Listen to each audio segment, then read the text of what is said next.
안녕하세요. 사회통합 프로그램 종합평가 대비 200자 쓰기 연습 12번째 시간이 돌아왔습니다. 오늘은 기억에 남는 공연이라는 주제로 쓰기를 함께 해보도록 하겠습니다. 자, 200자 쓰기 연습 12번째 주제는 기억에 남는 공연인데요. 질문을 3가지 뽑아보았습니다. 자, 첫 번째, 가장 기억에 남는 공연은 어떤 공연입니까? 두 번째, 그 공연의 내용은 무엇입니까? 세 번째, 그 공연을 보면서 무엇을 느꼈습니까? 여러분이 공연을 본 감상을 물어보는 거죠. 그래서 공연의 이름과 공연의 내용과 공연을 보고 느낀 감상, 소감을 묻는 질문입니다. 자, 이렇게 3가지를 뽑아보았는데요. 그러면 어휘를 먼저 보도록 하겠습니다. 공연 관련 어휘 및 표현을 살펴보겠습니다. 뮤지컬, 연극, 연주회, 난타, 사물놀이, 배우, 연주자, 길거리 공연, 버스킹, 표를 예매하다, 티켓을 수령하다, 공연을 관람하다, 인상적이다, 감동적이다, 신나다, 지루하다, 여운이 남다. 자, 왼쪽 먼저 살펴보겠습니다. 자, 뮤지컬 하면요, 춤과 노래를 가지고 공연을 이렇게 진행해 가는 연극을 말합니다. 연극에 춤과 노래가 들어간 거죠.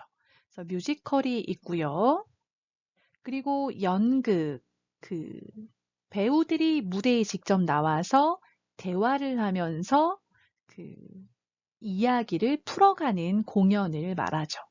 연주회 하면요, 여러분 피아노 연주회 또는 바이올린 연주회처럼 악기를 연주하는 이제 공연을 말합니다. 자, 그리고 난타가 있는데요. 난타는 세게 두드리다라는 의미의 이제 단어인데요. 공연의 이름이기도 합니다. 그래서 한국에서 만들어진 공연인데요.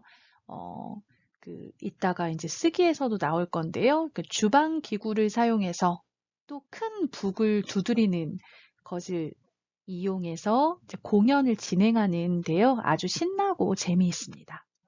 자, 사물놀이 하면요. 4가지, 4가지잖아요. 그래서 4가지 악기를 연주하는 것을 말하는데요. 꽹과리, 징, 장구, 북을 연주합니다. 제가 이거는 한번 써볼게요.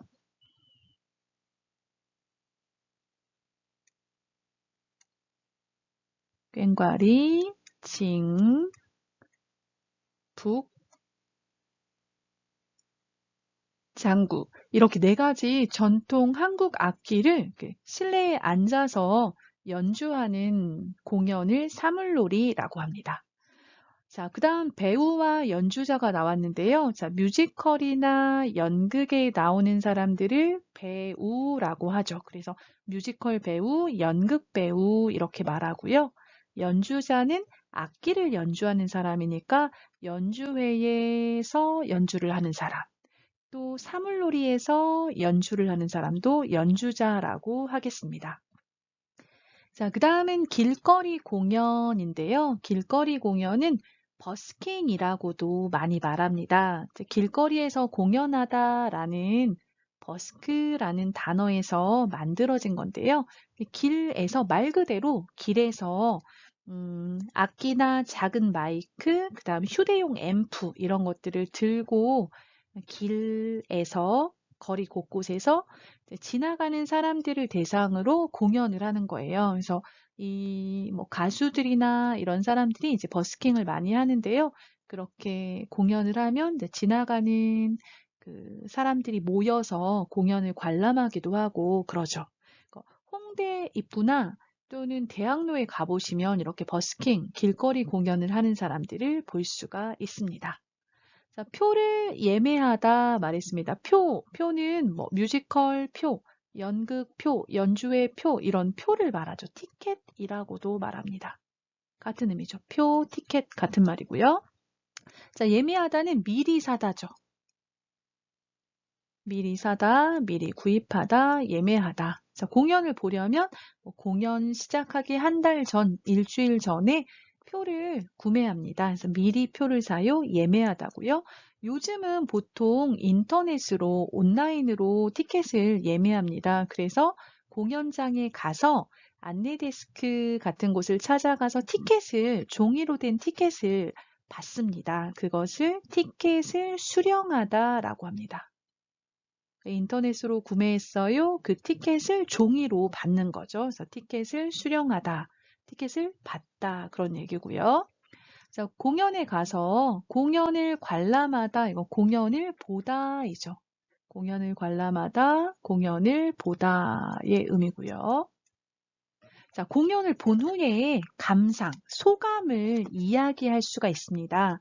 인상적이다, 감동적이다, 신나다, 지루하다, 여운이 남다는 공연을 본 감상 또는 소감을 말할 때 사용하는 표현인데요. 하나씩 뜻을 살펴보도록 하겠습니다. 자, 인상적이다 하면요. 마음속에 강한 느낌이 새겨지다 라는 의미예요. 그래서 어떤 공연을 보고 그 공연 중에서 특정 어떤 장면이 머릿속에 기억에 많이 남아요. 그래서 사진을 찍은 것처럼 기억이 잘 나요. 그럴 때 인상적이다를 쓰고요.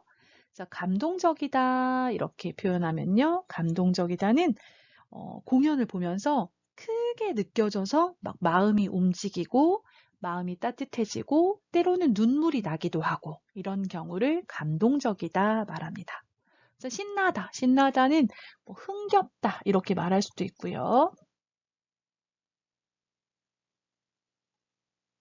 여러분이 공연을 보면서 막 어깨가 들썩여지고 어깨가 움직여지고 춤을 추고 싶고 어떤 그런 기분이 들어요. 신나다라고 표현하죠. 자, 지루하다는 자, 이런 소감은 없어야 할 텐데요. 자, 공연을 봤는데 공연이 재미가 없었어요. 뭔가 과거에 본 것 같은 뭐 비슷한 장면이 반복돼서 하나도 재미가 없어요. 그럴 때 지루하다를 씁니다. 그래서 지루하다는 재미없다로 생각하시면 되겠습니다. 자, 마지막 여운이 남다 나와 있는데요. 좀 이해하기가 좀 어려운 표현인 것 같습니다. 자, 여운이 남다는 공연이 끝나고 난 뒤에도 그 공연에서 느꼈던 감정이 계속 이어지는 것을 말합니다. 그 감정이 사라지지 않고 공연이 끝난 후에도 그 공연에서 느꼈던 감정이 계속 이어져요. 이걸 여운이 남다라고 합니다. 자, 그러면 이렇게 공연 관련 어휘와 표현을 살펴보았는데요. 자, 이번에는 세 가지 질문에 간단하게 대답을 한번 해보도록 하겠습니다. 자, 첫 번째, 가장 기억에 남는 공연은 어떤 공연입니까? 저도 여러 가지 공연을 봤는데요.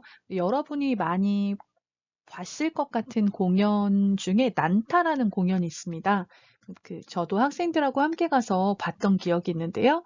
그래서 이제 제가 소개하고자 하는 공연을 난타로 잡아보았습니다.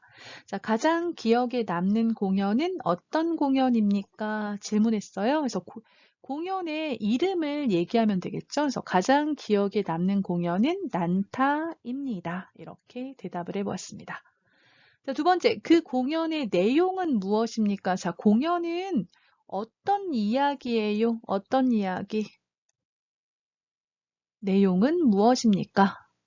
자, 여러분 보신 분들은 아실 텐데요. 공연 난타는 결혼식 음식을 준비하는 주방에서, 부엌에서 일어나는 이야기예요. 그래서 결혼식 음식을 준비하는 주방에서 요리사들이 음식을 준비하면서 일어나는 재미있는 이야기입니다. 되게 웃겨요.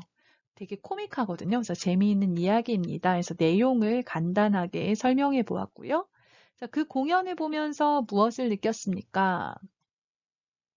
자, 음식을 준비하는 장면이 아주 코믹하고 아주 재미있어서 웃었어요. 코믹하고 공연 후반부 하면 뒤쪽을 말합니다. 앞쪽이 아니고 뒤쪽. 공연 후반부에 다 같이 북을 두드리는 장면은 아주 신났습니다. 신나다 라는 표현을 사용해 보았습니다. 자, 그럼 이렇게 세 가지 질문에 대해서 간단하게 답을 해보았는데요. 자, 이 내용을 가지고 쓰기를 해보았습니다.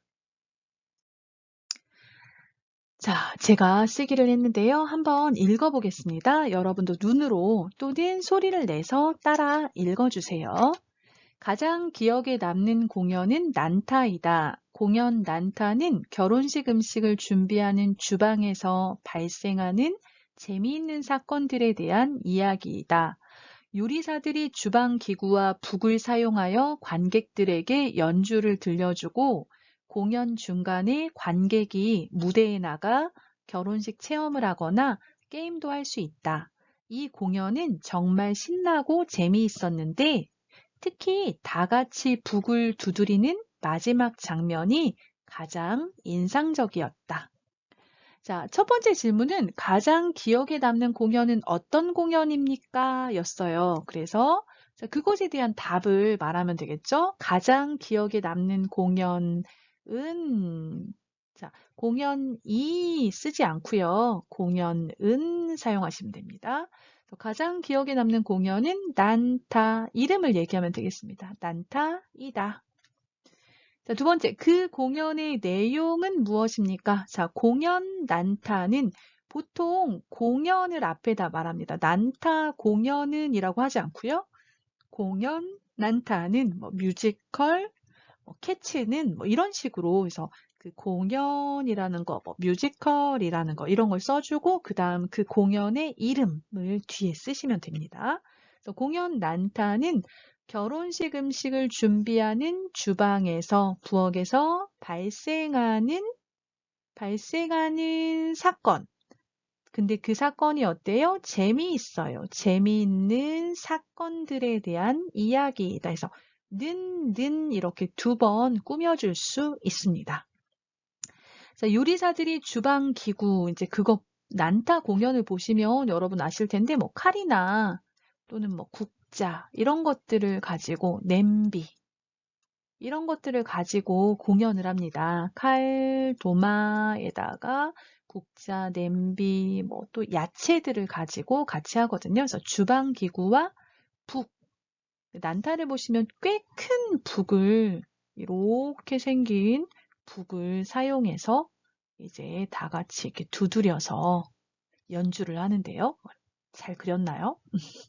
자, 북을 사용하여 관객들에게 그 공연을 보는 사람을 관객이라고 말하죠. 관객들에게 연주를 들려주고 공연 중간에 자, 이렇게 공연을 하는데요. 공연 중간에 관객을 앞으로 나오게 합니다. 그래서 관객이 무대에 나가서 남자 한 명, 여자 한 명을 무대로 초대해서 갑자기 전통 결혼식을 해요. 예. 그래서 전통 결혼식 체험을 하거나 제가 자리가 없어서 자리가 200자까지 맞추느라고 전통은 빼버렸습니다. 전통 결혼식 체험을 하거나 또 좀 뒷부분에 보면 게임도 합니다. 제가 공연을 봤을 때는 그 만두 빨리 만들기 게임이 있었습니다. 그래서 게임도 할 수 있다. 이게 전부 내용이죠. 결혼식 음식을 준비하는 주방에서 발생하는 재미있는 사건들에 대한 이야기이다. 주방 기구와 북을 사용하여 연주를 들려준다. 공연 중간에 관객이 무대에 나가서 뭐 결혼식 체험도 하고 게임도 할 수 있다. 여기까지가 공연 난타에 대한 어떤 내용을 말하고 있습니다. 자, 그리고 세 번째. 자, 그 공연을 보면서 무엇을 느꼈습니까? 감상, 소감을 묻고 있죠. 자, 이 공연은 정말 신나고, 자, 북 연주를 들어요. 아주 신나요. 몸이 막 움직여지거든요. 춤추고 싶어질 만큼. 자, 신나고 재미있었는데, 특히, 자, 다 신나고 재미있었는데, 그 중에 가장 재미있었던 것. 특히, 다 같이 북을 두드리는 마지막 장면, 뒤쪽에 나오는 마지막 장면이 가장 인상적이었다, 기억에 남았다, 그런 얘기죠. 그래서 뒷부분에는 공연을 본 감상, 공연을 본 소감을 이야기하고 있습니다. 그래서 첫 번째는 여러분이 그 공연의 이름, 공연의 이름을 소개해 주시고요. 그리고 공연의 내용을 한번 정리해 보시고요. 그리고 마지막에는 그 공연을 보고 어떤 것을 느꼈는지 써보시면 되겠습니다. 자, 이렇게 썼는데도 만약에 부족하다, 내용이 부족하다 그러시면 마지막에 기회가 된다면 다음에 다시 한 번 더 이 공연을 관람하고 싶다. 이렇게 쓰시면 될 것 같습니다. 제가 뭐라고 했죠? 네, 기회가 된다면 다음에 이 공연을 한 번 더 관람하고 싶다. 이렇게 한 줄 더 쓰시면 아마 200자 쓰기가 어렵지는 않을 것 같습니다. 자, 오늘은 이렇게 해서 가장 기억에 남는 공연을 함께 써보았습니다. 여러분, 좀 도움이 되셨나요? 자, 마지막까지 들어주셔서 감사하고요. 도움이 되었다면 좋아요와 구독 눌러주시고요. 저는 또 다음에 다른 쓰기 주제를 가지고 여러분을 찾아뵙도록 하겠습니다. 여러분 끝까지 들어주셔서 감사합니다. 다음에 또 만나요.